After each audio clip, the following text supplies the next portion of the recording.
Hi, Dave. Hi, Hayden. How are you? I'm good, thanks. You sound like you're in some sort of wind tunnel in New Zealand. No, I'm just outside. This is what it sounds like outside New Zealand. How's your week going? It's okay. Got some kind of sort of post-viral fatigue and my eye is twitching. If anyone is a medical expert, my eye has been twitching for like 1 to 2 weeks. Have you been sick? I didn't know this. Oh, I don't tell you stuff. Dave, you're a great guy, but I don't think that you would care. You've got a busy life over there as a celebrity. In fact, I think you'd be annoyed to find out about other people's problems, if anything. I really love that you just called me a celebrity. I love that. It really tickled a core part of my LA being. Yeah, that's sort of derogatory. I mean this in the most derogatory possible way. I'm really excited to call you today because I often call you about things that that both of us don't know that much about. But today I'm calling you about the episode we're about to do, which is about sort of the impact of Christian music in America. And we both grew up in this world, and so holy shit, what a thing to call you about. I love Christian music. It was the first music I ever listened to, Christian rock. A lot of my formative music experiences, all Christian rock.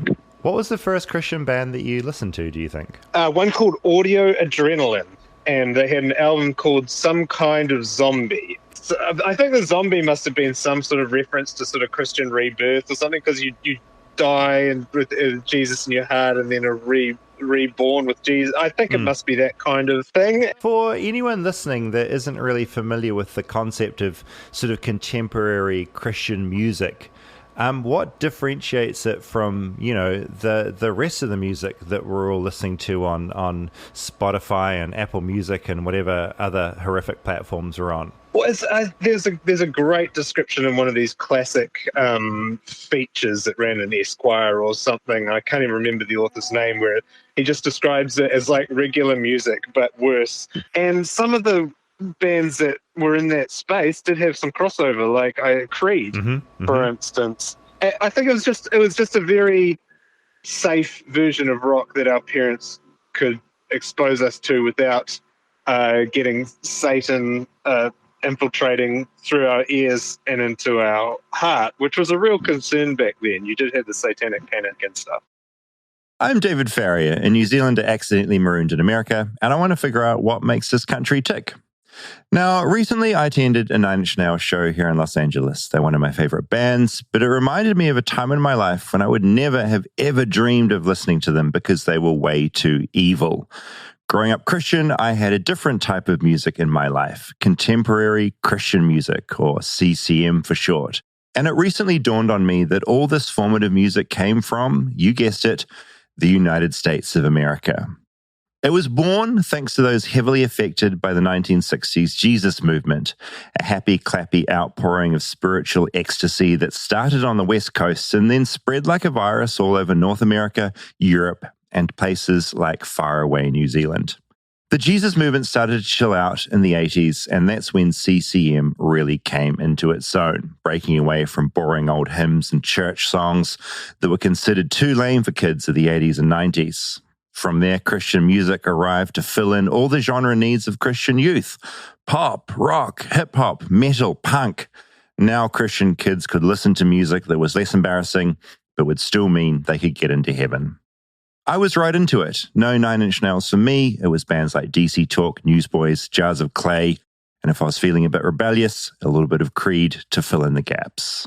So, get ready to rock, but without any references to sex, drugs, or alcohol, because this is the Christian Music episode. This episode is brought to you by LifeLock. When you visit the doctor, you probably hand over your insurance, your ID, and contact details. It's just one of the many places that has your personal info. And if any of them accidentally expose it, you could be at risk for identity theft. LifeLock monitors millions of data points a second. If you become a victim, they'll fix it, guaranteed, or your money back. Save up to 40% your first year at LifeLock.com/podcast. Terms apply.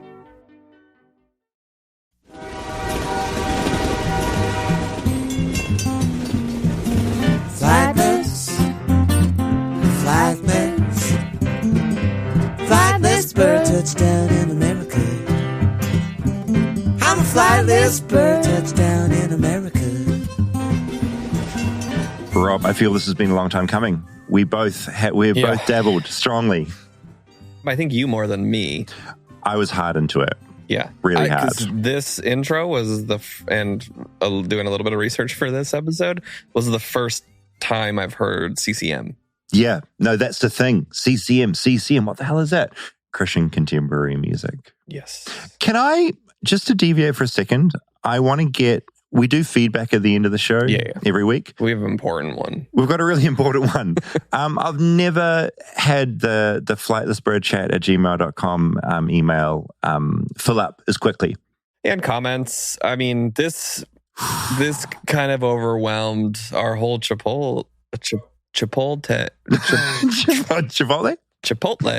overwhelmed the entire thing. There are times when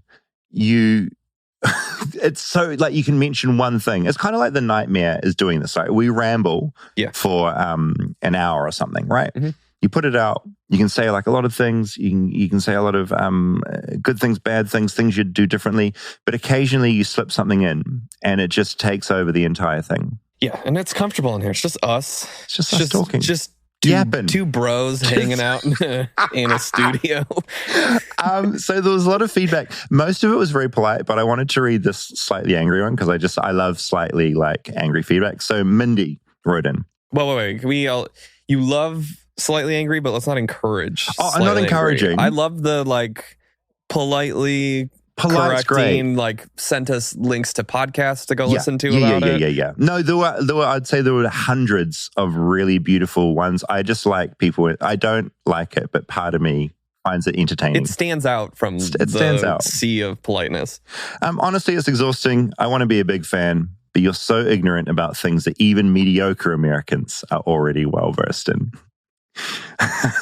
There have been dozens of podcast episodes and articles over the last decade plus sharing the facts about the case of the McDonald's PR spin that somehow is the last info you took in about this case.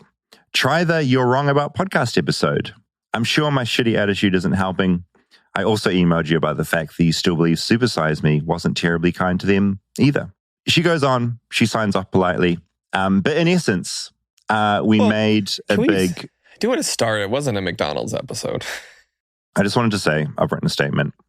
I had also heard about this McDonald's lawsuit not being frivolous. On another hit podcast, hosted by a really handsome man called David Andrew Farrier. It was episode 4 of Flightless Bird, Suing, and the faultless, smart, charming host raised the McDonald's coffee lawsuit during that episode and had it very clearly explained to him by a lawyer that it was a very valid lawsuit. It was very clearly explained to him by a lawyer that it was a very valid lawsuit and that a woman had got horribly burnt thanks to a McDonald's coffee. Mm-hmm. I contacted the host, David Farrier, and got him to send me the clip from 3 years ago. I'm going to play it for you now. You're always reading about it in headlines about frivolous lawsuits, America being this country of frivolous lawsuits. That woman who spilt a hot McDonald's coffee on her lap got reported everywhere. I'm curious if that's actually a thing or if that's just been blown out of proportion by the reporting and maybe it's not as frivolous as we think it is here. I personally don't think it is as frivolous. And I do think that those cases have been hyped by business interests that have a incentive to make it seem like there are frivolous lawsuits. The McDonald's hot coffee case is a perfect example because what nobody knows about that case is actually this was a woman who suffered terrible burns on her body. She had offered to settle with McDonald's for her medical fees. They had refused. There was evidence that McDonald's superheated their coffee to 180 degrees so that they could reuse coffee because it saved them money. Rather than putting new fresh coffee in, they used superheated water so that they could reheat the grinds. They were warned that the coffee was dangerous. They ignored the warning. And then this woman went ahead and accidentally spilled this super hot coffee on herself. So there's an apocryphal story that's kind of been circulated by people who would have you believe that we're out of control and the system is just not working. The lawyer did get one thing wrong. He said nobody knows this. A lot of people know this because So we got many. severely yelled at. Yes, I found it very funny that on this very show, I had explained to me that it was not a frivolous lawsuit. Somehow my brain just decided to entirely throw that out of my head and just go, oh no, it was frivolous. And that's what we broadcast last week. Well, I think I'm even more embarrassed because I'm the last person defending McDonald's. The one time you defend McDonald's and I'm it's doing based in some bullshit. Wrongfully. It is funny though. It's like, I think it does sort of show how these like big narratives latch on and they're so hard to undo. I had a lawyer explain to me why it wasn't frivolous, and yet that story was so pervasive, it just completely went out of my brain. Anyway, I am grateful for everyone that wrote in. It was just very funny how many emails we got about it. Yeah, it started right away. I was almost like, we maybe just should edit that part out of the episode because we got it wrong. Because one, I don't want to promote that. Yeah, misinformation. Yeah, completely. No, I think we were right to leave it up. I think it creates. It's good to acknowledge, engage the audience, engage the audience when we fuck it up. It's nice to with pitchforks. So yeah, we'll do more feedback at the end. But thanks for everyone that wrote in about the fact that in the Chipotle episode we got it very wrong. That the McDonald's lawsuit was not frivolous. A woman got really fucked up with really hot coffee, and it was very bad. And McDonald's was shitty. There were lots of frivolous lawsuits we could have picked from. Yeah, they do exist. But there's not as many as you would think. And I would like to just publicly apologize to the old lady that was burned. 100% horrible thing that happened. Must be annoying. I wonder if she was listening. Be deeply annoying for her to hear. So, we should send her some Flightless Bird merch. We absolutely should. Contemporary Christian music. Christian music. The first mainstream artist that I really liked was Oasis. Before then, it was all Christian bands. To the point where when I dabbled, I had a moment in school. I was 16. Rodney Marston gave me 2 albums. He gave me a 9 Inch Nails record and a Tool record. 2 like very big like 90s acts that are still around today. Yeah, I've heard of both of those. And I'm still a huge fan of both. And I got those records and 16 is quite late to be like listening to like fairly like big mainstream like secular acts. But for me, mind blowing. But I was so riddled with guilt because there was swearing. They're angry at God. Sex talk. Yeah. As I started buying 9 Inch Nails records, I would write on the back, like I had a little post-it note of tracks that I wouldn't listen to stay like pure. And so I could kind of I self-censored the records. Didn't leave many tracks to like listen to. But I had this 9 Inch Nails show the other night. Trent Reznor's up there singing Your God is Dead and No One Cares. Back 16-year-old child David, that shit was self-censored. I could not listen to that. 16-year-old David was in the corner like yeah, rocking. So that's how extreme it was, and that's why Christian bands were like my thing, because it's like it's pure, no swearing, no sex, and it's all talking about your love of God, and that's what you're into at that point. Well, and knowing other Christians, guilt is so just baked into our personalities. Yeah, big time. That the fact that you felt that bad about listening to that, I feel like is really tied to that as well. 100%. It was not being deeply aware of like not sinning and having this deep idea that God, a Christian God, aka Jesus, was watching you all the time. Like there was no quiet time. So listening to naughty music that you've been told was bad was like, it made you feel like guilt, which is pretty nutty. You're talking post-Christian music life. What were your CCM bands? Top 3, Jars of Clay. They were sort of on the more mellow side. Love Jars of Clay. Newsboys, which they're sort of Australian band. They were incredible. Wrote some certified bangers. Entertaining Angels. Anyone who wants a really good song, it's the one. And DC Talk. And I should note, actually, at this point, we're going to do a part 2 of this episode. We don't want to get yelled at. Yeah, because so DC Talk and Newsboys, which is kind of a mad fact. Like I still listened up until recently to those bands.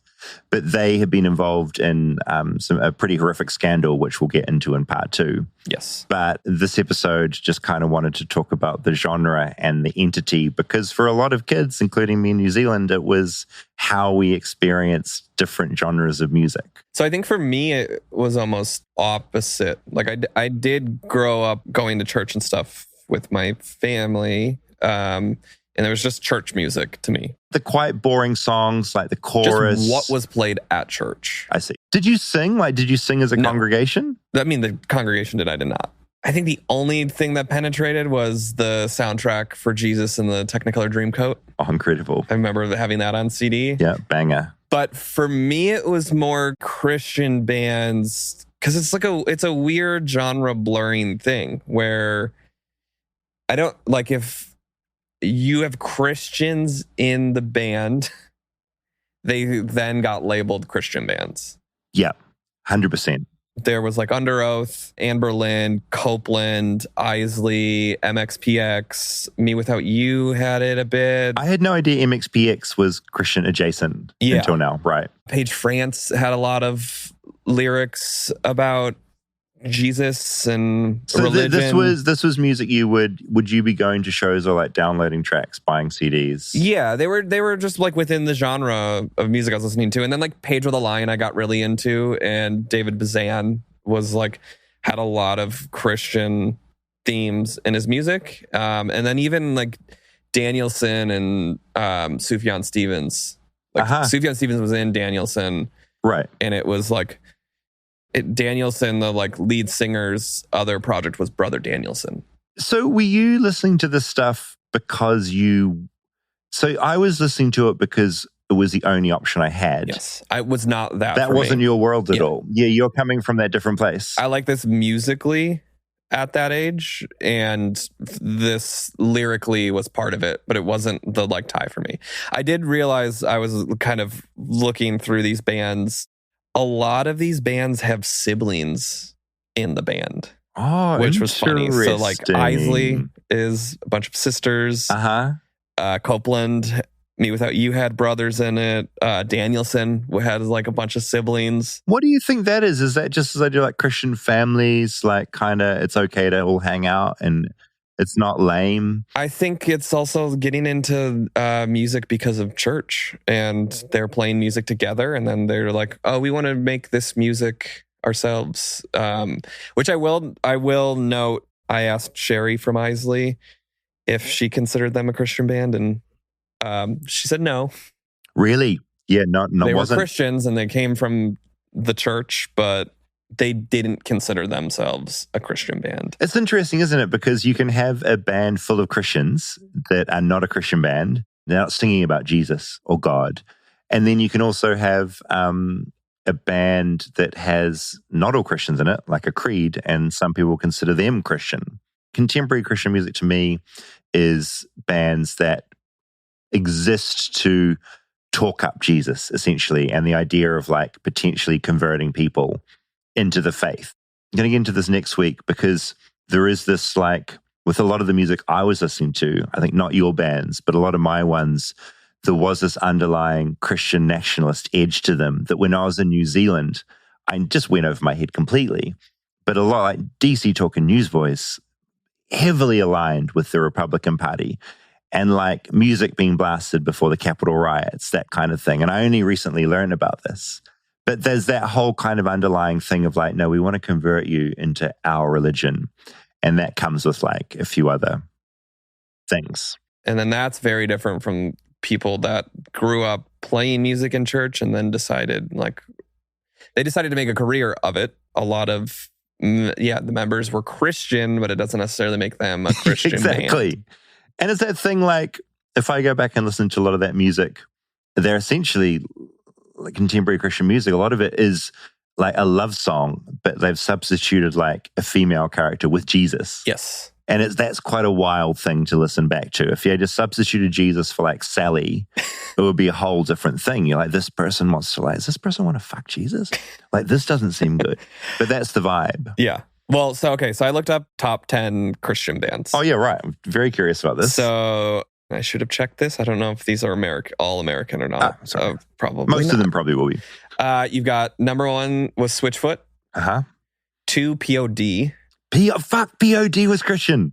Again, I think where there's this like blurred line of their Christian members and some of the lyrics are speaking of religion. POD for me, you had Limp Bizkit doing the whole new metal thing. POD was like the safe version. Yeah. 3, Jars of Clay.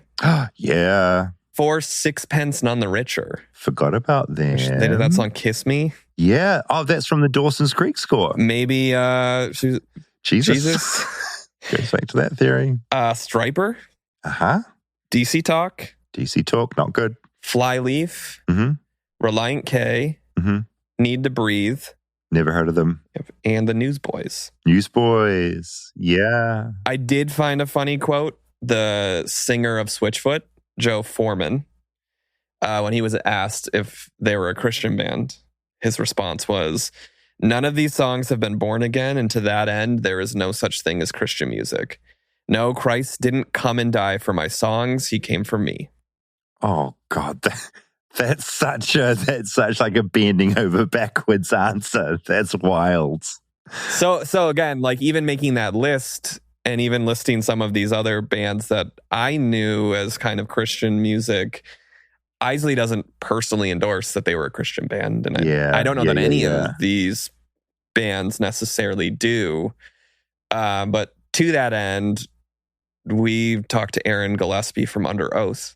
We did. Beautiful man. They were a Christian band in that 2000 era music. So yeah, let's play that. Just very basic question right at the top. Just please tell us who you are and what you're doing in LA right now. What are you doing in LA? My name is Aaron Gillespie. I'm a musician and a writer and a producer. I've been in the same band called Underoath for 23 years. 23 years is a mad amount of time when you think about it. Most people don't do any one thing for like 10 years. Sometimes I feel weird about it. Well, you joined when you were 14? 15. 15. Yes. How did that happen? My whole life growing up was church, based around church. Your friends, any social circle with your parents, it was all based around Christianity and the evangelical church.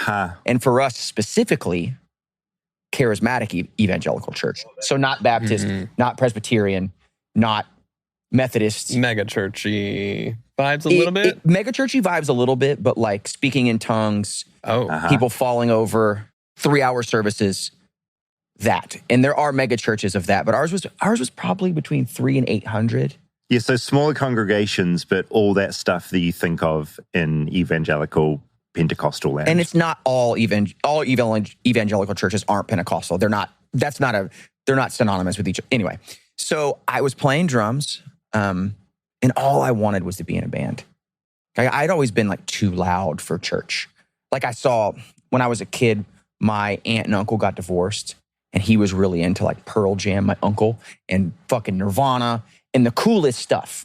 And he would pick my cousins up on the weekends, and in the summer, that's who I hung out with, was my cousins. So he would pick us up, and he showed us Nirvana and Pearl Jam. So I would watch these videos, like when Kurt Cobain died, it was like on all the channels, it was like MTV looked like CNN for a week. You know what I mean? There's ticker tape on the bottom. And they had this old video of Dave Grohl playing for Scream, which is like this punk band. He's fucking headbanging. He's doing it. And I was like, that's me. This is me on screen. But this is me represented. I wasn't allowed to listen to that music or purchase that music. Only with your uncle. Only with my uncle, who was like, and my mom would get home and she'd be like, "You stink like smoke and you can't be doing, smells like weed." Like he was that guy. Yeah. So I always hit 2 cymbals at the same time because I saw Dave Grohl do it. Blah, blah, blah, you know what I mean? So I would do that in church and get in trouble. Wait, so what kind of music were you playing at church? How would you describe it? Our God is an awesome God. No. I went to church a lot growing up too. You My did? mom plays the flute. She still plays like 2-3 masses a weekend in the church band. So wow. All about And I songs. also grew up in like the Baptist church, and our churches were small, but they had like a lot of happy, clappy, sort of safe. That was more ours too. Wannabe kind of a bit of guitar, but all very like not quite all the way there. This was in. So the churches I grew up in, it's like Diet U2. Okay. Oh, God. Does that make sense? Yeah, absolutely makes sense. That's what I feel like church music sounds like Yeah, now. it's safe. And I've made a it's- lot of it in my career and in my life. Mhm. A lot of it that I like. I quite like U2. Not the U2 that like was forced onto our phones. No. Yeah, like- pre that. Joshua Tree. Yes. So like sort of like that, but with a choir. We had a 40-head choir. Cool. So I was playing. This guy saw me play drums unbeknownst to me. And the next morning I woke up and I had school the next day. It was a Monday. And I got home and my mom is like kind of smiling when I walk in the house. And she's sort of like I got a cookie for you type of vibe. And come to find out, she goes, there's a message for you on the answering machine. I'm like, what does that mean? Do you know what I mean? Like this is 98, 99. Yeah. And I play the message and it's this guy named Luke Morton. And he's like, my dad saw you play drums in church last night and we heard you're awesome. Do you want to be in our band? Underoath, so they were already existed at that point? No. No. Okay. This is a guy named Luke Morton starting a band called Underoath that I didn't know was called Underoath. Okay. So that weekend, that Friday, they picked me up in a white Beretta, like the old like two-door with an amp in the back. They pick me up and I find out when they get there, they're going to drive me 120 miles north to a town called Ocala. It sounds worrying. And how old are they?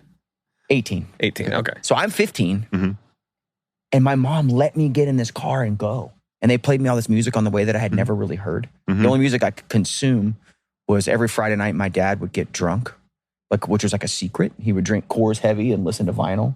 So the only quotation fingers secular music I ever heard was that, which was like the Eagles and the Beach Boys and all that stuff. And what my uncle showed us, on the weekends. Wow. So on the way there, they're playing me all this music and they're like, it's Christian. And it was just raw, crazy heavy metal and post-hardcore music that I never heard of, all local bands, like all from our scene. So we went up there and we wrote 3 songs. And we became a local band that put out a couple of EPs and then we started touring full-time in 2003. So you gelled into that pretty quickly as a 15, 16-year-old into that world. It was easy. You're like, I'm in a band. This is fun. That's all I wanted. Yeah. But I'm still in that same band, which is fucking weird sometimes when I think about it because we have children now. I have a 13-year-old son.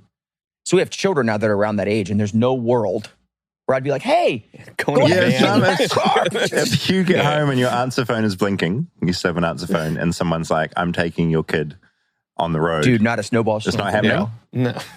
You wouldn't let that happen. No, not at all. You said your boy's 8? 8. I got 8 and 3.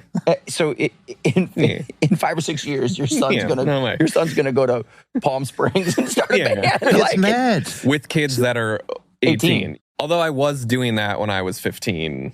Like my friends were 18, they were in bands, and my parents were fine with it. Why? Maybe because they were like Christian adjacent. Maybe it made it safe or something. I think if I would have came out and said, this is a non-Christian band, I would have been fucked where I stood. I don't think there was... My mom also, it should be noted, toured weekends most of my adolescent life in it's called a Southern gospel band, which is essentially like a Christian country band. Real like regional, rural churches. She's wildly talented. She's in her 70s now and still plays every Sunday. And, Sounds like we have the same mom. Yeah, she's been... she plays... She's like the boss. She plays piano and leads the thing. When Underoath started, what was the discussion around we are a Christian band? Like, was that a big mission that you as a band had? Like, we are spreading the good word of this religion? Yeah, so in heavy music, at the time, a big thing was straight edge, right? And X's on your hands. X's on your hands, which that was birthed from... They still put X's on your hands if you're 18 and you go to a club. Yeah. But it was birthed from that. They used to do this thing. They would hold 2 fingers together if you were straight edge and you were like singing along. You would like, whatever. And we invented this thing where you put 3 fingers together. Oh. And you go like this because it's like the Trinity, right? Oh, wow. Nice. Never told anyone that. I feel like I just took my pants off. I feel like I just took my pants off at the podcast. Well, you're doing the shocker almost. It's a little bit gross. It's close to the shocker. You put this down, you're fucked, man. Yeah, make sure the 3 fingers you're holding up are specific. Yeah, so it was like this whole underbelly in our local scene. Like we grew up in the Tampa Bay area, which is like Clearwater, Largo. St. Petersburg, Tampa. And there was a homeless shelter there called The Refuge in downtown St. Pete, this is a whole other layer that's like, I would never let my child go to a homeless shelter to play music, but they did shows on the weekends. And every band came through there back then. MXPX and Hatebreed played there, like non-Christian bands. But there was like this underbelly of spirit-filled hardcore is what you called it. Huh. It started out as like, we weren't doing altar calls at shows, but damn close. At the end of your set, you always had to say, we do this for Christ, or whatever the, ad hoc thing was you would say. And what was the audience response? Do you think a lot of your audience were also Christians, or was some of that audience like, why are they talking about God now? Or were they really into it? I think both. Yeah. In the late 90s, like that, in these local music scenes, a ska band would play with a hardcore band, would play with an emo band, would play with a post-hardcore band, would play with this guy with a fucking acoustic guitar. Mm-hmm. It wasn't segregated at all. Who were the other big Christian bands at the time? We weren't large yet at that time, but at that time, there wasn't a lot of. There was a band called Strong Arm from like Fort Lauderdale. MXPX was like the first. Oh, were they Christian? Were they a Christian band? I interviewed them in New Zealand like a very long time ago, and My Other Life is like an entertainment report. I had no idea they were a Christian band. They're not now. Yeah. Well, so the Christian music was just church music then. Like large Christian music at the time would have been Stephen Curtis Chapman, Mike W. Smith, Amy Grant. Who's the guy that just got in trouble? DC Talk. And yes, like but what was he? Newsboys. Okay. That's the guy that just had all the allegations, right? We're very familiar with that drama. Yeah. Bro. Insanity. Were you adjacent to that stuff like Michael Tate and those guys? Was that ever a part of your world? So my story with Michael Tate goes way forward. So Underoath broke up in 2012, and I played drums for a band called Paramore, who is a large band. And the guitar player for Paramore, his brother was like the auxiliary guy in the band, and he played for Michael Tate's band after DC Talk. It was just before, so in between DC Talk and Newsboys, Michael Tate had a thing called just Tate, and the stories he told me like are absolutely mind-bending. Right, so it aligns with everything that has come out about Tate. I've only met Michael Tate once or twice, like at a festival, mm-hmm. and he was always just a boisterous, loud, fun guy, really. Yeah. But I never knew how deep it was. I think as time goes on, more will come out. This is something also like we're looking into. I've been looking into the Tate thing for a while because I grew up loving DC Talk and Newsboys. So that was some of the first music I ever listened to. Jesus Freak rips right now. Oh, the banger. Yeah. Absolute banger. Yeah. I love all that stuff. So when that stuff broke, I was really surprised. And a few people reached out to me about it as well because they know I'm interested in that world. But because it's in that world of sort of Nashville and Christianity, people are kind of too full of shame to say anything, and it just kind of carries on.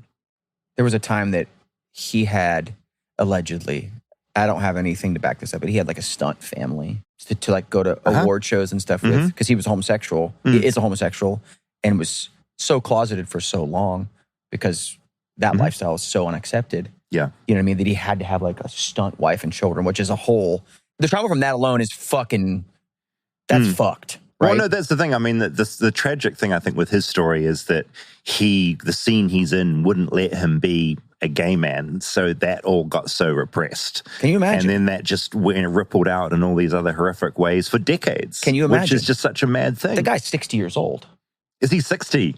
And it's fucking crazy that he's been in the closet for 60 years. Yeah. What's that like? I mean, that alone is terrifying. But also completely. the fact of the matter that he had to have like, not only being in the closet, but he had to pretend to be straight. That's a whole other thing. So anyways, the stories I've heard about him on tour that I'll spare the details of him having to rendezvous with men and do all this stuff in really weird ways. And it was just, the blind eye was turned so hard for so long that now it's like a big surprise. And everybody in Nashville's like, well, yeah. Stay tuned for more Flightless Bird. We'll be right back after a word from our sponsors.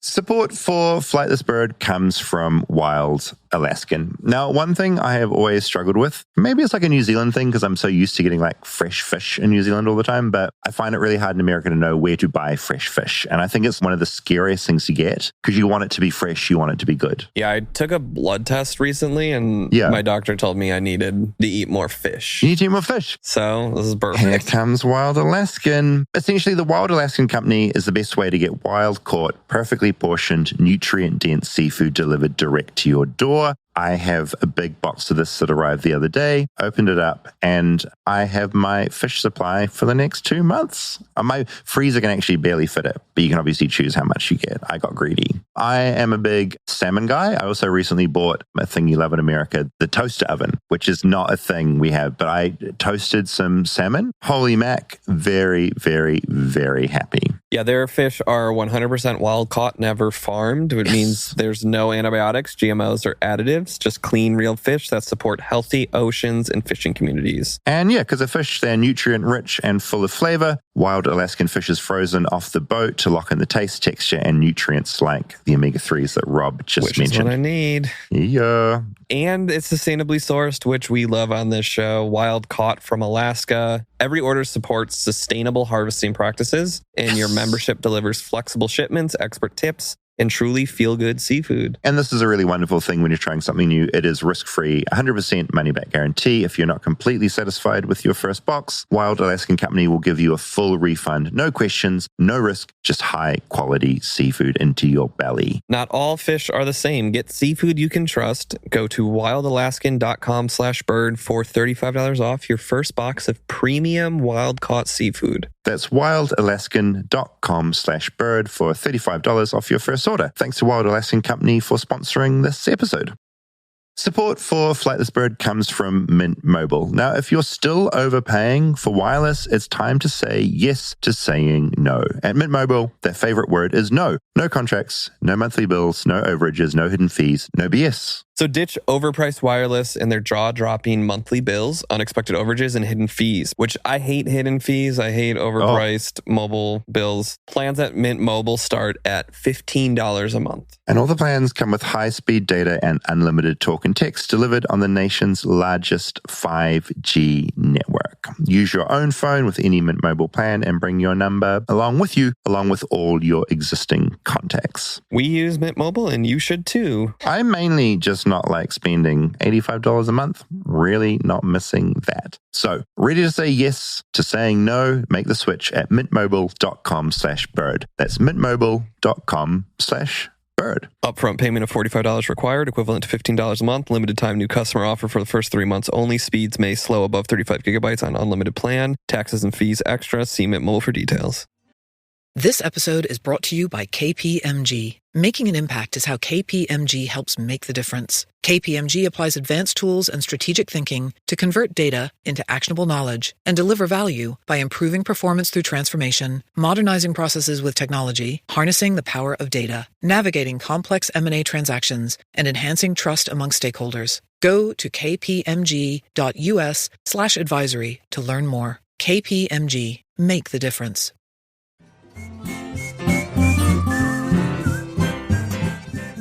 My manager is, he's been my manager since 2003.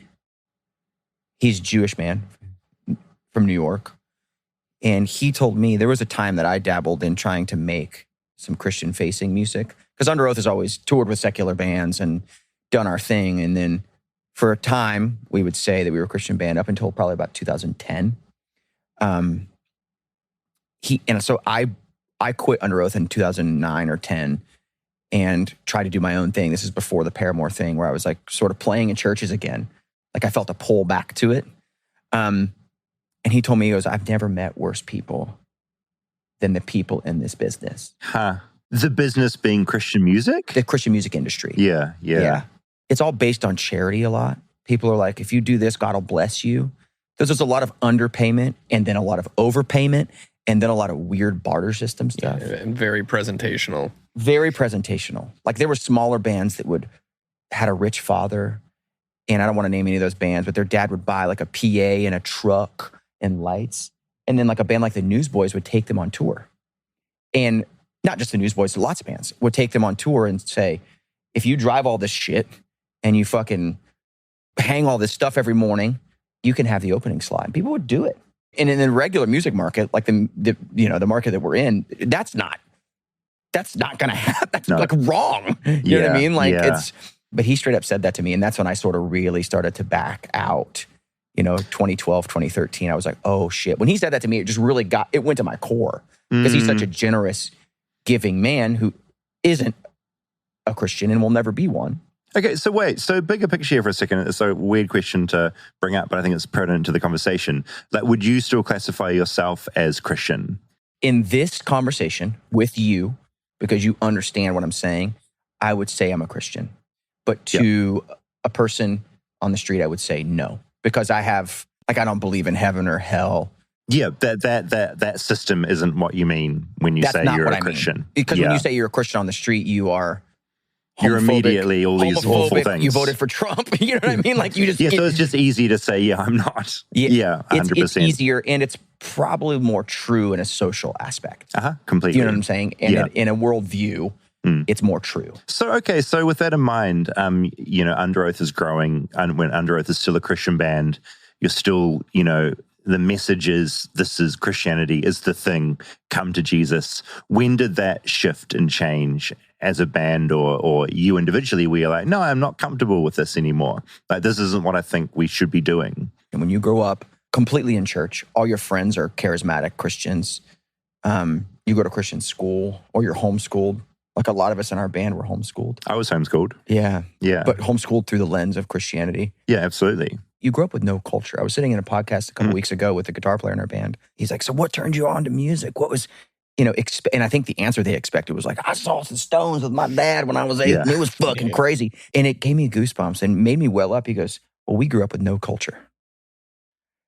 And I was like, oh. Yeah. Like the first time I heard avant-garde music, besides my Uncle Richard showing me Nirvana, was local bands.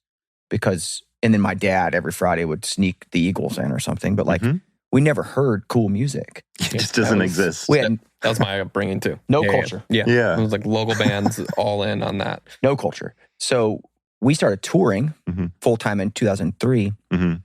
And the extent of our evangelicism at the time was like, we'd play a show, mostly with non-Christian bands at this point, and we'd be like, Jesus loves you at the end. It wasn't like, come up here and convert. Yeah.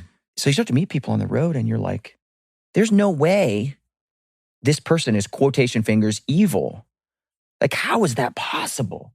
Yeah, it doesn't make sense that they're off to hell. Yeah, that makes no sense. That doesn't exist. Yeah. Because you meet these people that write this incredibly like beautiful music, and they have this message of like, either it's angst or it's hope or it's emotional music, whatever it is. And you're like, you connect with it.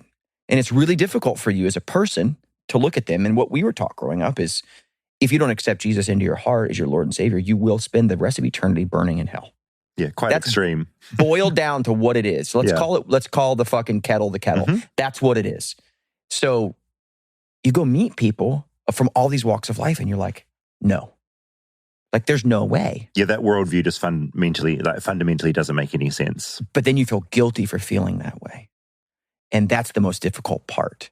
So it sort of started to unravel for us. And in the Christian circles, we call it deconstruction, which I fucking hate that term. It's the fancy word for it. Why don't you like it? Because it feels cheap. It feels cheaper than what it is. Like, to get into my beliefs for a second, I think God, he, she, they, them, whatever it is, I think made humans and made the human psyche and made it to unwind things. That's why we have modern medicine and we have Teslas. Like, you know what I mean? It made it, whatever that being is, made it to unwind stuff. And if you don't unwind it, how do you know what's true? That's why I hate the term deconstruction, because you're not really breaking something. You're just doing what you were designed to do. Yeah. No, that makes sense. Which is to ask questions and push the envelope and go, well, this book was written who knows how long ago, and then it was canonized by folks, and the bulk of it was written to Jewish people in one part of the world. So how is it for me? And how is it completely infallible? How is that real? Like, and being able to ask that question to me isn't deconstruction. It's just normal. Yeah, just like a very logical human brain thing to if I think gave about. you a book that said robots are going to eat your children, you'd unwind that motherfucker, even if you were told it was true. It's so funny. We're so identical. I had such a similar outlook where I was everything you've said, except instead of being in music, it was like going to university and realizing these people are essentially better than me. They're nicer, they're kinder, they're more ethical. They're not Christians, so it makes no sense that they're going to go to hell. And you just unpack it from there. Yeah. So we get out on the road, you meet all these people, and you slowly start to realize like you're having kind of the same experiences at live shows as you would in church in a way, minus the speaking part, because people are crying. And at this point, we put out an album in 2004 called They're Only Chasing Safety that it blew up. Yeah, Joey told me that story yesterday of that happening on Warped Tour from week 1 to week 3 or 4. It was insulated because there was no social media. Yeah. Primitive social media, like, there was, I think MySpace had kind of started at that point. Yeah, so you don't know how big you're growing. You've got no numbers to look at. We had this bus that was older than all of us. It was our first bus and it broke down constantly. So we rode in various places. I spent 3 weeks in a van with a guy who would go on to become Skrillex. Yeah. He was Amazing. He was in a band at the time called From First to Last. Yeah. All this shit. This world's so small, isn't it? It's so funny. This crossover is mad. Yeah, but by the end of that summer, our merch guy told us at the end of the summer that he had sold 50,000 CDs. And we're like, what? Well, you're getting like sound scans. That's really how the only thing that is telling you. There's no streaming. You can't go look at your monthlies and go, they're doing well or not. And then that October, we had a tour, our first real like support tour with Coheed and Cambria. And we get on the tour and and I thought that people were just going to kind of stare at us. And we get on the tour and it was bananas. They were in, they knew the music, knew the lyrics. It was bananas. Like the guys from Coheed did an interview a number of years ago where they were like, 75% of the people were there to see them. That's not what you want from your opener, do you? They were huge. They were huge, but it was wild. And we were still in a van. And was that record a Christian record? I mean... Or that's when you were starting to... No, yes, we would say every night still, Jesus Loves You. And then we made another record after that in 2006 called Define the Great Line that was bigger. It was number 2 on Billboard, which at the time was the largest debut from a Christian artist in history. Huh. It did 100,000 copies in 5 days. Incredible. Insane. And around that record, it kind of started to unwind. A guy in the band got addicted to cocaine, and we all started to kind of just form these different opinions. Some guys more zealous about Christianity, some guys not at all. A couple years later, the bass player was like, I'm an atheist. Yeah, right. The worst thing you want to hear in a Christian the whole band. time kind of thing. You know what I mean? Oh, that poor bastard. Just sitting there the whole time being like, oh, God. We talk about now. He's still the same guy, still in the band. I mean, now we laugh about it, Yeah. But the next album after that, in 2008, we began to say less and less about Christianity. And we've never talked about this together, but I think at the core of it, if I surmise what I think, it was because we didn't want to alienate people. You guys were bigger than what could be contained by Christian music at that point. We were. We were. And all of our tours were with non-Christian bands. And, it was Taking Back Sunday. And in 2006, we did the big Black Parade tour with My Chemical Romance. And, we were very... Well, there were limitations that Christian music would have put on you. It put you in a box socially, but it also puts you in a box on the business side. Yeah. But I think the biggest piece, and again, we've never talked about this, it's just me surmising. I think that when you go, I'm a Christian band, you really put your art in a box. And people assume it's going to sound one way. And they also assume, I think a big tragedy of the Christian music industry is there's some beautiful songs in that world. And there's some great writers in that world. And there's some messages in that world that I think could help the world. But when you put that moniker on it, you make it a sushi restaurant. Well, I don't like sushi. You're putting up a massive wall in front of you. Yeah, well, and it probably kind of forces you to have more clarity on religion if you're making Christian music and have like more definition and not be able to explore not thinking Christianity is the only way. People are still angry. If you look at the comments, if you go on Underoath socials, people are like, why are you saying fuck in a song? You've still got your audience of that type of Christian believer that's looking at you guys going, how dare you swear? I really do think the reason is because when you're young and you need some anxious, teen angsty fringe music, and you grew up in a home like I did, we provided something that your parents would let you listen to, even though it wasn't massively it wasn't worship music. You needed completely. That outlet because it didn't exist when I was a kid in the 80s and the 90s. You needed it. and then we took it from you. Is there a thing in America? Because if you look in New Zealand, a lot of our bands that are doing really well, that are secular, you rewind to their childhood and they generally grew up in a church where they had access to all the instruments and they learned there, and that's why they're good musicians. Is there a similar thing in America where you find like a lot of these people that are very talented did have that start in the church because they got access to all this amazing gear? I think the best players come from church. Yeah, so that's the thing here as well. It's not just a New Zealand thing. The best players come from church because you spend so much time there. And you're so dedicated because it's for God. Well, and music is so directly connected to the type of church I grew up in anyways. You know, there's sects of Christianity where there's no instruments. The Church of Christ, they do like hymns with no music. But it's so directly correlated with every single service on a weekly basis. You know, when I was growing up, it was Monday, it was Sunday night, Wednesday. Like it was 3-4 times a week. It's practice. So you're just playing. And live. You're playing live as well and getting that thing going. I mean, I think you're getting parental buy-in. If like a 13-year-old wants to join a band and go play at his friend's house, like for a religious parent, they're not going to let you do that, but they'll let you go to church 3 nights a week. And all the best gear is sitting there for you to use. I used to vacuum our church. Yeah, they love interns churches. They love making you work for free. Paid $100 a month. Oh, that's not bad. That's not bad. It's better than nothing. In New Zealand, they give you nothing. So I got paid like $125 a month, but I would do it late at night because at this point, Underoath was like playing The Refuge, like I told you about, and I would go in there super late because it had to be done by Sunday morning or you'd get your ass chewed. So I would do it like 2 a.m. on Saturday. I'd turn the PA on, like the sound system, and just rip the drums. Yeah, amazing. That's what I did for years is I would like sneak. Mm-hmm. I got caught one time. I had my shirt off. I was playing Nirvana. They thought you were possessed by the devil. They thought you were possessed by the devil. Dude, I was playing Nirvana. I was fucking soaking wet like I had been rowing a boat, dude. Just with my shirt off, just fucking ripping. And this guy came in. I hid. I ran and hid shirtless. It was soaking wet, dude. It's really good. Yeah, man. It's a really, really good moment. It is. You're right. Like in here in America, at least, like, and especially in the South, like where I am at now in Nashville, someone comes in and they're great to do a session and you get to talking and 9 times out of 10, they grew up in church playing music. There's that weird built-in thing as well where like you wouldn't be where you are without that kind of church system and without starting with that maybe built-in audience of Christians, right? There's so much trauma that comes with it. My therapist is a woman out here and I tell her about it and just the feelings that I have. And I live with a strange guilt a lot that I sometimes can't put a finger on, about being gone on tour or about the way that I feel about certain events or it just insert a time and I feel guilty about it.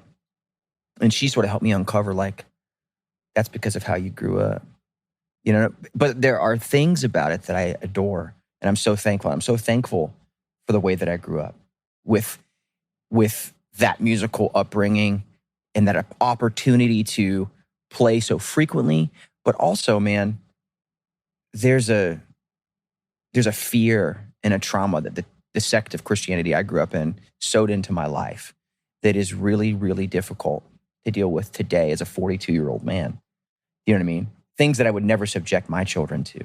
You will know that shit tunnels into your brain as a kid and like you can't fully remove it. Like it just sits there on some level, There's right? no amount of therapy or SSRI, in my opinion, from what I've found in my own life as a 42-year-old man, that can alleviate some of the fear and some of the guilt we were raised with. Do you know what I mean? And 100%. And it sounds really fatalist to say like, there's no end, but I don't know that there is. And that scares the shit out of me a little bit because I'm raising 2 kids now. In a way, like what a great gift to have because you're not going to pass that weird fear-based shit onto them. Oh, no. Like they're so lucky. Like that's a great thing. Like you know exactly what not to do. Like for instance, I'm not going to give my kids an eternal fear of like burning in hell forever. Like what a great thing not to give them. Around Halloween, this is what I think. I thought about this morning knowing we were coming in here to talk about this. It's about to be Halloween time, which is my kid's favorite shit. Yeah, mine too. The best. The house is wild. My wife FaceTimed me this morning with decorations out right now. Yeah. In August. Yeah. It's like, what are you doing? She's like, well, Towns wanted to get it all out. That's our 5-year-old. You wouldn't have been allowed to do that shit when you were 10. So there's bins all over the house and my daughter and her like in their underwear hanging fucking skeletons. So growing up, around Halloween, we weren't allowed to even call it Halloween. We called it Harvest Festival. So it was like, So weird. and when you dressed up, you had to dress like fucking Moses or something. You couldn't be like Freddy Krueger or like... Yeah, of course. You want to be something exciting. You wanted to be scary. Spider-Man because it's sick. Something cool. You wanted to be from the guy from Kids. No, you're going to be fucking Moses.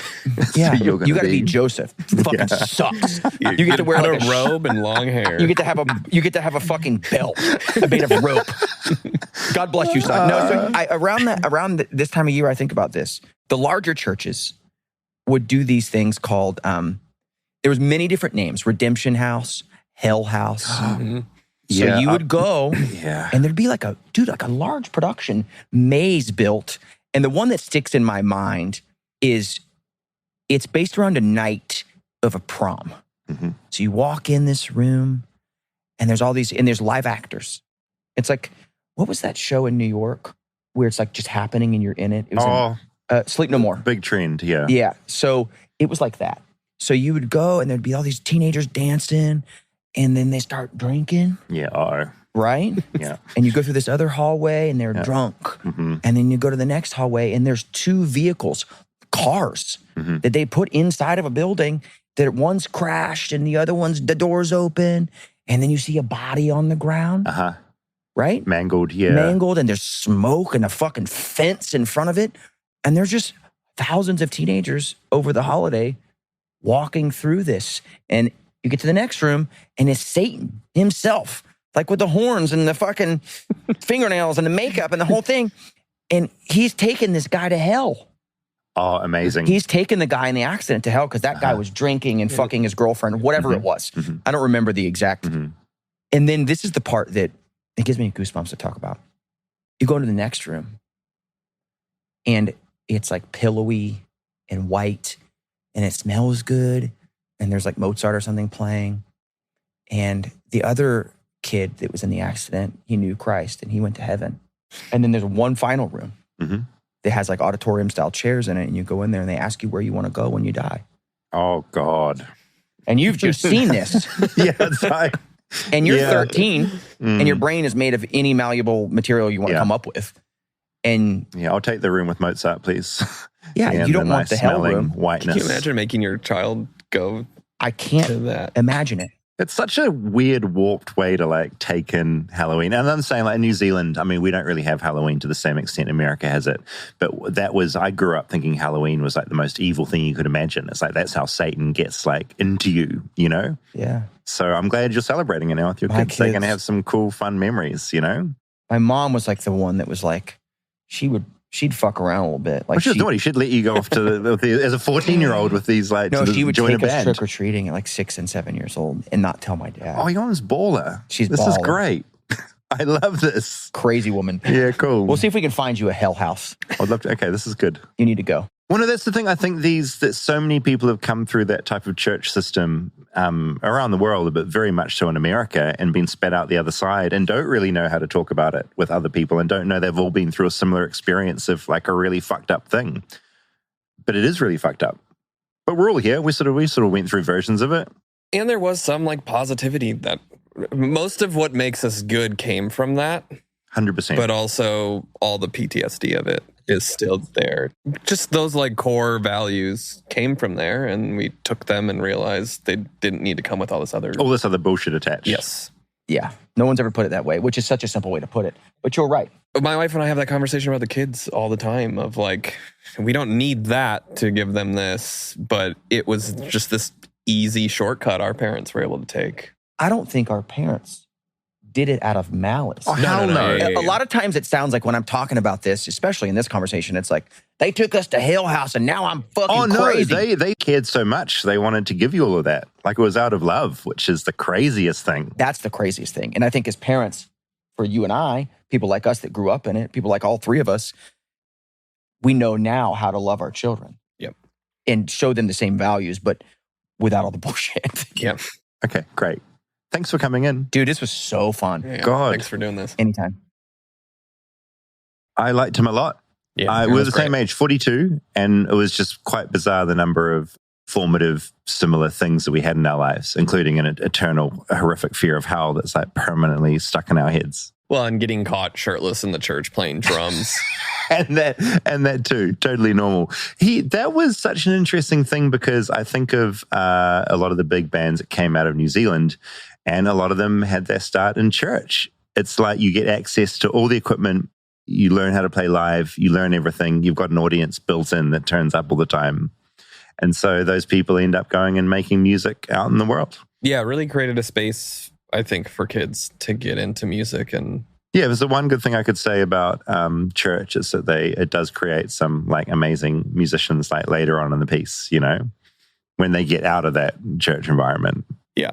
Were you going to concerts at that age when you were No, a CCM fan? I wasn't. So the only altar call stuff would happen like within the church environment. So hearing him talk about that, the idea of like going to a band that's sort of objectively like quite cool and then at the end doing an altar call is wild to me because I've only seen that happen in churches. I don't know that I've ever witnessed that. I've seen Pedro the Lion where like Dave Bazan would get a little bit, but not little bit quite, preachy. a little bit preachy. I noticed that there was a bit of that at the Creed show that got into that world where at the end of towards the end of the set, he was sort of talking about, hey, it's time to like go out there for Jesus, you know? Yeah. But it was never, with like Pedro the Lion, it was never though like you're bad if you don't believe this. It was more like this is what I believe and you could be a part of this as well. Yes.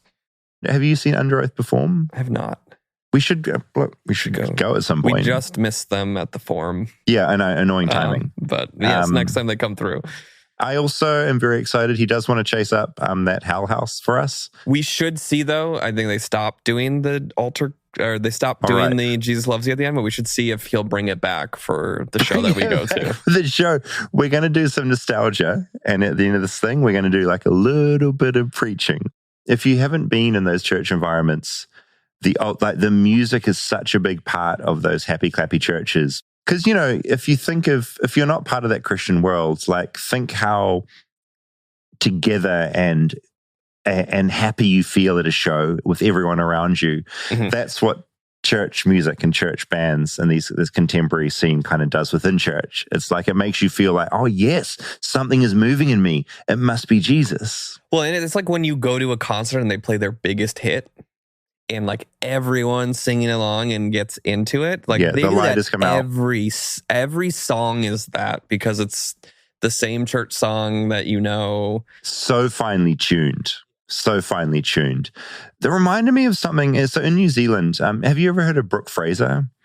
No. She's like one of our sort of most respected kind of like outer statesmen of like music. Beautiful voice, amazing songwriter. Brooke Fraser's huge. She has an alternate name. I think it's Brooke Ligetwood, or I wrote it down. It's a really unusual surname. Ligetwood. That's her Christian, actually a Christian name. And so under that name, she writes a bunch of Hillsongs, big hits.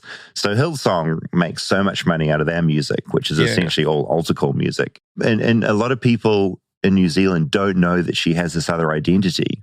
And that's how she's made like a shit ton of money, is from writing for their like horrific Hillsong church. I don't think I really realized the commercialization of the music. Like when I was going to church, I was not like gonna buy the CD. I feel it's like once you're up to that like Hillsong level of like bigger churches, that music is buyable, sellable, and they make a shit ton of music out of it, a shit ton of money out of it. Yeah. Aaron mentioned the kind of like singular culture aspect to Christianity, how when he grew up in Christianity, there was not this exposure to other cultures. Do you think that's singular to Christianity? I think it depends like what breed of Christianity it is. Like I can't speak to any others because I wasn't in it, but like certainly in my version of Christianity, which was a slightly happy clappy Baptist version, super shut down to like other ideas and cultures and anything. Like it was like a very white scene. And as a white guy, I fitted right in. That was my childhood too, but I didn't know if that was just being a kid. Yeah, maybe that too. I mean, for me, leaving the city I grew up in and going to university, that was the first time I was exposed to people from other religious backgrounds and other cultures. And that's when I was like grappling, which is a weird thing to grapple with when you're 17, 18, whether I could listen to Nine Inch Nails records or not. Well, it's interesting that the just exposure that there's other cultures is so like earth shattering that it makes you question that. Yeah. Like just the like singular nature of this is everything and not exposing to those things, that when you are allowed to like see look other outside cultures, it makes you question the one you came from. There was always an example given in the church I went to, and in the world of Christian music, I was thinking about like whether you can listen to other music or not. Is they'd like do a role play at youth group, and like the Christian would like get up on the table, and someone else would stay on the ground.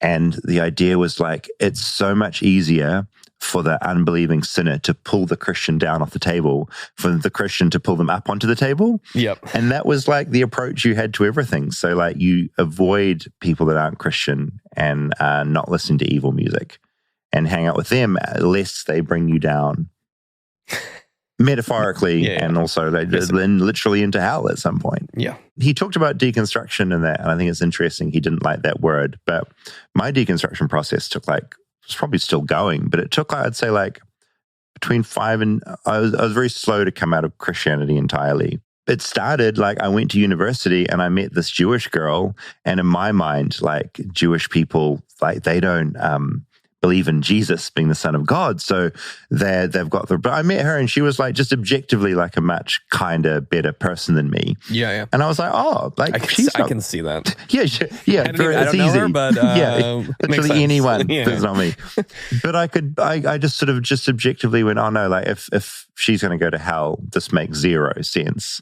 And that was my moment where I started unpacking things. Yeah, I guess my upbringing in the church, there was definitely hell, and that was part of the conversation, but I don't think it was so much a focus from my parents that like you were going to do this and that's going to be the result. I mean, it was there a little bit within church, but I don't remember thinking that like anyone that didn't believe was going to go to hell. You didn't have that. Yeah. No. I can't remember where I got that from, whether I think it was mainly from church or some of like the Christian books I was reading. But for me, it was very much like, yeah, if you don't believe in this, it's like eternal hellfire forever. I went to the like Bible study classes too, and so maybe I just wasn't paying enough attention. You drifted off. You're probably listening to too many evil bands at the time. Distracting me. Something I found quite funny when I was looking into this is that the rise of contemporary Christian music, like some of the Christians weren't happy about it because even that was like too much for them. A guy called Brian Schwertley, which is a great name, of the Reformed Presbyterian tradition, wrote in 2001 that the inclusion of CCM in a worship service violates the second commandment. I don't actually know what is the second commandment. And the regulative principle of worship, because it adds man-made intervention, lyrics, and instrumental music. So just the fact it has man-made elements makes it evil, which is want gospel and hymns. It's pretty wild. Okay, what is the second commandment? Let's see. You shall not make for yourself an idol. Yeah. I mean, so I can't put yourself first. I do get though how Christianity, I mean, it's almost apocryphal. Christian music then just being monetized to the degree that it did is so separate from what the intent of it should be, to spread the word. Yeah, capitalism suddenly becomes a part of it. And for the record, like Christian music did make a shit ton of money. Like I think it petered off in like the 2010s, started like not getting as big monetarily, but was still hugely popular. Which once you start throwing money into it, then you start kind of questioning motive and intent behind things. And saying that, a lot of those churches didn't have any problems with amassing a shit ton of money as well, right? Which maybe some of them are using it to charitably and 100%. Not buying private jets with them. 100%. Are there any of those early Christian bands that you listen to that you still love, or have you kind of like even thinking of that list. Because until, again, next week's episode, until DC Turkle Newsboys kind of were revealed as having some pretty shitty aspects, Jars of Clay, I probably still would listen to today. Mine's weirder though, because I don't think of any of those bands as like Christian first. So like, I still love Sufjan Stevens, Page of the Lion, Me Without You. It's nothing about being Christian. It's just they're a band. Yeah. And amongst all the other music that you love. Yes. Like, I'm not drawn to it because of them that. being Christian members, which I don't know if even any of them, that seems to be the trajectory for a lot of these people, is that they've deconstructed and moved away. They're not anymore. Yeah. I mean, it was a real 90s, early 2000s thing, I think. That like it was a trend, this kind of Christian music. I think the culture has changed a lot since then. But yeah, Christian music. We're going to go dark in next week's episode in a really weird way. Because, as you'd probably expect in this world, some weird stuff happens. Feedback? Are you ready for some? Let's get some feedback. People still emailing in about the joys of banana pudding, which makes me think we probably should do an episode. Yeah, for that. Already some controversy. The way you were talking about it at the end of the Chipotle episode sounded like you didn't really understand what American banana pudding is. So Rob was right that banana pudding is just a type of banana-flavored pudding, like a custard. But when you say banana pudding, you're referring to a whole dessert with the base of banana-flavored pudding that has vanilla wafers in it and whipped cream. Now, it doesn't sound like a big deal or a big difference, but trust me, the banana pudding connoisseur will know. So not banana-flavored pudding, specifically banana pudding is its own thing. Yes, but we'll find all about that in the future. Madison wrote in, after Rob mentioned people complaining about the size of their burritos, I wondered if this wasn't common knowledge. You can ask for extra of anything for free as long as it isn't a protein or queso or guac. I always get an extra scoop of rice, beans, and corn salsa on my burrito.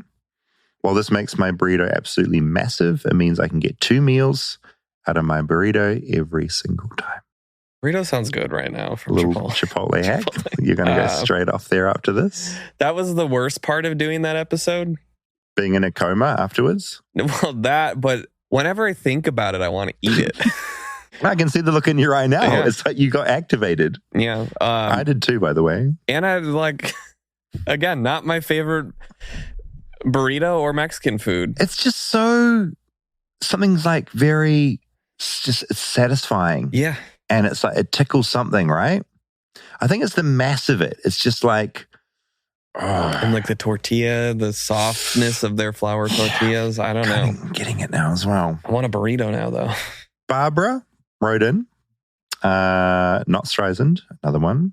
This is in regards to Tunnel Girl and how deep you own on a plot of land. Many state and federal laws have mineral rights clauses. Many city ordinances can dictate what you are and are not allowed to do under a home. Owning a condo many times does not include the land it sits on. There's also power and sewer rights, where the utilities own those areas. It seems Tunnel Girl could get quite hosed up in serious litigation over what she's doing without a permit. I will note she does have a permit now. My point is there are mineral rights and things under your land that you do not have an automatic right to. Christine, I'm a mystified Canadian who finds America puzzling most of the time. Been following along and listening to the pod since the beginning. Just listened to the Tunnel Girl app and coincidentally discovered this article that was posted last night on our national news website. Headline, police say Calgary man tunneled into upstairs neighbor's unit after a dispute. And that just reminded me of all those amazing instances you hear of people like living in walls, in attics. Or the movie Parasite. So yeah, tunneling within homes in America. Another fascinating aspect. Coney episode, still getting a lot of feedback. E wrote in, my favorite part of the Coney 2012 story is Angelina Jolie's involvement. She was outspoken in support of catching Joseph Coney after Invisible Children released Coney 2012. According to a series of leaked emails from 2012 between her and the ICC chief prosecutor, apparently Coney was an Angelina Jolie fan. So much so that the chief prosecutor of the ICC offered her and Brad Pitt to work with them to catch him. Oh, a sting operation. Which is incredible. Wow. One of the emails says, "Forget other celebrities. She's the one. She loves to arrest Coney. She is ready. Probably Brad will go also." The scheme was for Angelina to invite Coney to a dinner party and then have some special forces team arrest him during dinner. My favorite part of the story is, from reading the emails, it becomes clear that the chief prosecutor of the ICC is fully in love with Angelina Jolie, who then proceeds to ghost him. I personally believe this is the reason the scheme never came to fruition. In response to her ghosting, he emails, "Dear Angie, I hope you're well. I miss you." And I've got a link for the emails. I'm going to put them in the show notes because they're really, really good. Yeah. Incredibly good. I wish that sting had gone down. Yeah. I mean, they should have made a movie about it too. They fucking should. Another fascinating thing, very American, in regards to Tunnel Girl. Jillian wrote, "Kayla may be exposing herself to high levels of radon, depending on what part of Virginia she lives in. I live in southwestern Ontario, Canada, and my partner and I bought a new home last year. My sister, who works in public health in Alberta, encouraged us to get our home tested for radon. We purchased a radon detector, waited about a month, only to discover we had high labels of radon. It's a leading cause of cancer in Canada. I had no idea about any of this." Yeah. Had you heard about radon issues in the ground? I didn't know we should be checking your property for it. Yeah, maybe something to think about when you're doing this remodel. Check for radon. See if there's any on the property. You can apparently borrow a radon monitor from your local library for free to assess the radon level in your home. Little PSA. Finally, Heidi wrote in. She is a fan of the Cumtree episode we did a long time ago. "Today, I listened randomly to your episode about Cumtrees, not realizing that it would tie in with 9/11. Today just happens to be 9/11. On the same day, my daughter brought home this paper from school, and it is her daughter drawing the 9/11 memorial tree, which is a cum tree. She read the story about the tree, drew these beautiful pictures, and thanks to you, David, all I can think about is how the tree smells like cum." Just thought that was very funny. So many emails. I'm going to stop there, else we'll just be talking all day. flightlessbirdchat@gmail.com if you have any feedback. Any parting words? Robert. What's your middle name? Robert? Gregory. Any other thoughts, Gregory? No. None? No. Okay. Let's go and enjoy our day. We will catch you next week. Send your feedback in flightlessbirdchat@gmail.com. Tell us about your favorite Christian bands. If you're a fan of Christian bands or if you're in a Christian band, email us. See you next week.